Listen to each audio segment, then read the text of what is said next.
O presidente começou ali, né, já no início do discurso, já assinalou a questão de de qual Brasil se desejaria falar, né?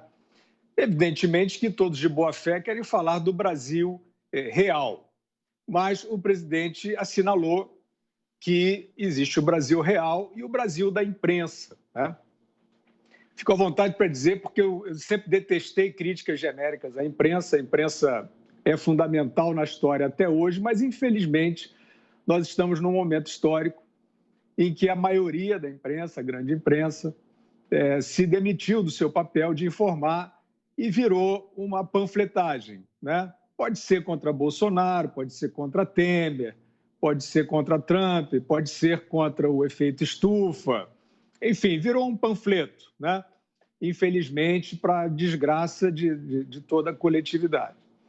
O presidente Bolsonaro, então, fez essa demarcação, o que se torna muito importante, porque, evidentemente, que essa imprensa, outrora grande e grandiosa, ela, por exemplo, né, um dos pontos ali, saneamento básico, né? Estivemos aí durante muitos anos perseguindo a mudança do chamado marco do saneamento para ampliar os investimentos em esgotamento sanitário e acesso à rede de água potável, né? Isso, a política brasileira sempre ficou a dever, porque diziam que, né, tubo enterrado não dá voto e tal. Então, uma questão para quem diz que se preocupa com a sociedade, com o social, com o povo, isso é uma coisa central.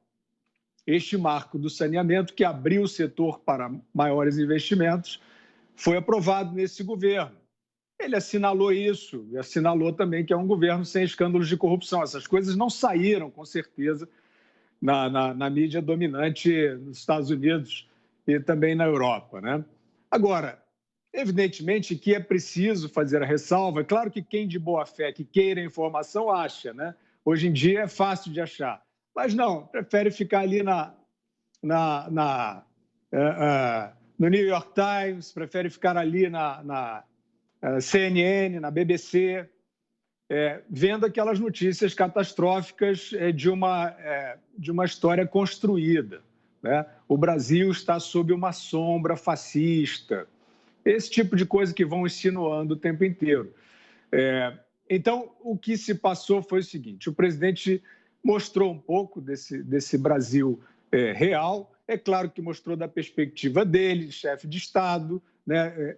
Outros problemas que ele poderia ter assinalado, não assinalou, porque tem um pouco de propaganda também no discurso, mas é normal. Agora, essa imprensa que se demitiu da função de informar, ela não vê povo na rua, né, no Brasil. Então, assim, você imagina as coberturas das grandes, portentosas manifestações de 1º de maio, 1º de agosto e 7 de setembro no Brasil. Manifestações de massa pelo país inteiro, pedindo liberdade, e uma boa parte dessa gente apoiando esse presidente, democraticamente, sem nenhuma tentação de fechamento de regime, né, nem da parte do governo, nem da parte dos apoiadores. Tem sempre ali alguns que falam, fecha tudo, passa por cima, etc. Mas não é absolutamente a maioria. Pois bem, isso aí não aparece, infelizmente, hoje em dia no exterior. Quem tiver boa fé, encontra. Mas quantos são esses que têm esse motor para procurar?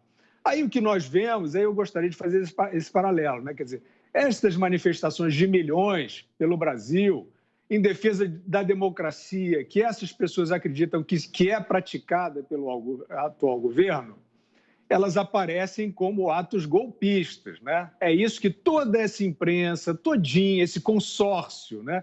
É bom que eles se auto-intitularam consórcio, porque fica mais fácil da gente denominar. É um consórcio de falsidades, né? É o consórcio dessa subliteratura. A população brasileira foi a rua de verde e amarelo para um golpe. Vocês não têm nem mais vergonha, né, para defender aquilo que dizem. Agora, o que a gente vê, Vitor, para concluir, são os 7 de Nova York, né? Então, você compara ali uma pessoa, como nós vimos vários, vou dar um exemplo, uma pessoa que pegou lá um ônibus em Goiânia para São Paulo para estar lá, sem soldo, sem mortadela, sem nada. É uma pessoa, povo comum, que acredita na liderança do presidente e principalmente acredita que precisa defender a sua democracia, que percebe que a democracia do seu país e a sua liberdade está em risco, né?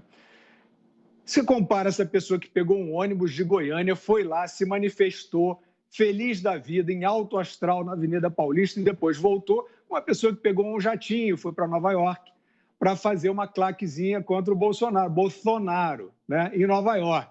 Pegou um jatinho, ou então já estava lá, porque tem apartamentos lá, né? Eu achei até, Vitor, essa manifestação bem representativa, né? Os 7 de Nova York, vamos chamar assim, porque eles têm casa lá.